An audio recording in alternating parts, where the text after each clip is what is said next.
اعوذ باللہ من الشیطان الرجیم بسم اللہ الرحمن الرحیم۔ سورہ عبسہ یہ بھی مکی ہے اور اس کا نمبر 80 ہے۔ آئیے اس کی 37-38 آیات ہیں، ہم اس کا اردو ترجمہ پڑھیں گے۔ اللہ کے نام سے جو بے انتہا مہربان اور رحم فرمانے والا ہے۔ خوش روح ہوا اور بے رخی برتی اس بات پر کہ وہ اندھا اس کے پاس آ گیا۔ تمہیں کیا خبر کہ شاید وہ سدھر جائے یا نصیحت پر دھیان دے، اور نصیحت کرنا اس کے لیے فائدہ مند ہو۔ جو شخص بے پرواہی کرتا ہے اس کی طرف تو تم توجہ کرتے ہو، حالانکہ اگر وہ نہ سدھرے تو تم پر اس کی کوئی ذمہ داری نہیں ہے۔ اور جو خود تمہارے پاس دوڑتا آیا ہے اور ڈرتا بھی رہا ہو، اس سے تو تم بے رخی کرتے ہو۔ ہرگز نہیں، یہ تو ایک نصیحت ہے، جس کا جی چاہے اسے قبول کرے۔ یہ ایسے صحیفوں میں لکھا ہوا ہے جو مکرم اور معزز ہیں، بلند مرتبہ ہے، پاکیزہ ہے، معزز اور نیک کاتبوں کے ہاتھ میں رہتے ہیں۔ لعنت ہو انسان پر، کیسا سخت منکر حق ہے یہ کس چیز سے اللہ نے اسے پیدا کیا؟ نطفے کی ایک بوند سے اللہ نے اسے پیدا کیا، پھر اس کی تقدیر مقرر کی، پھر اس کے لیے زندگی کی راہ آسان کر دی، پھر اسے موت دے دی اور قبر میں پہنچا دیا۔ پھر جب چاہے گا وہ اسے دوبارہ اٹھا کر کھڑا کر دے گا۔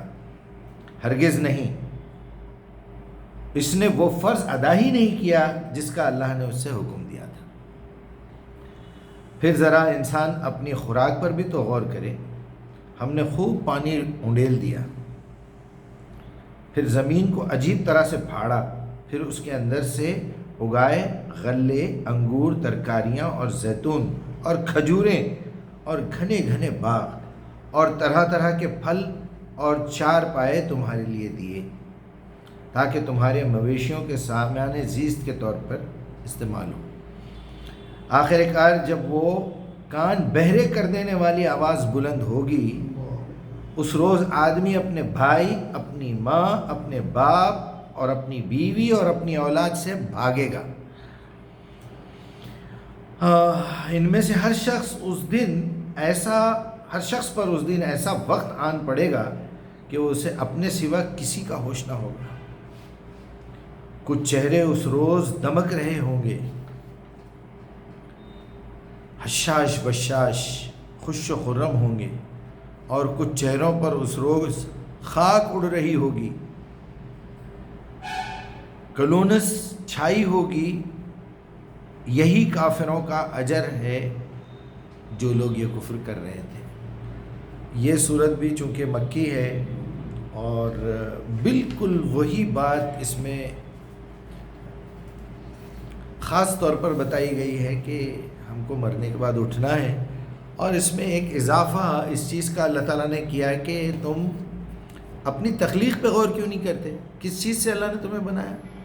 نطفے سے، اور تمہاری حالت ٹھیک کی، تصفیہ کیا، بیلنس آنکھیں دی، بیلنس، ذرا سا ہاتھ بڑا چھوٹا ہو جائے، پیر بڑا چھوٹا ہو جائے، آنکھیں خراب ہو جائیں تو دیکھیے آپ ایک عیب لگ جاتا ہے۔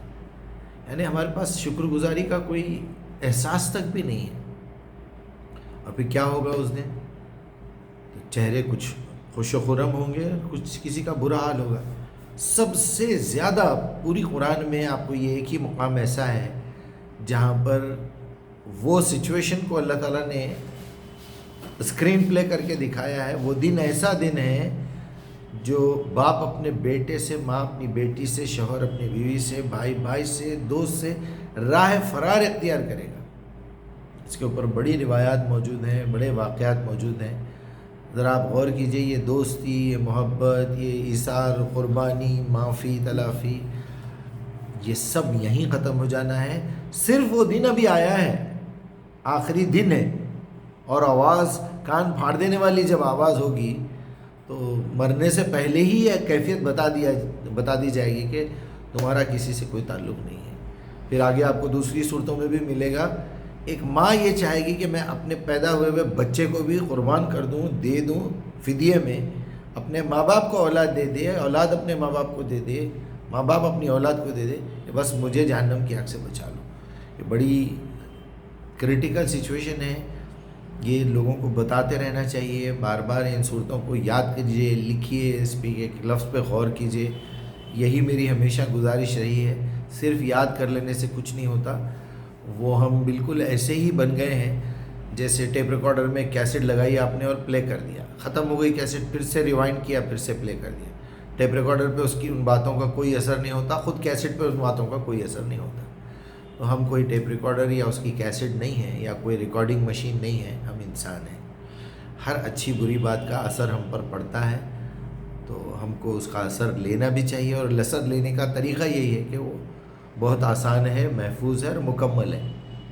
اس کو لیجئے، سمجھیے، غور و فکر کیجئے، اپنا وقت زیادہ سے زیادہ اس کام میں لگائیے۔ انشاءاللہ امید ہے کہ ہماری زندگی بھی بدلے گی۔ قد افلح من زکاہا قد خاب من دساہا۔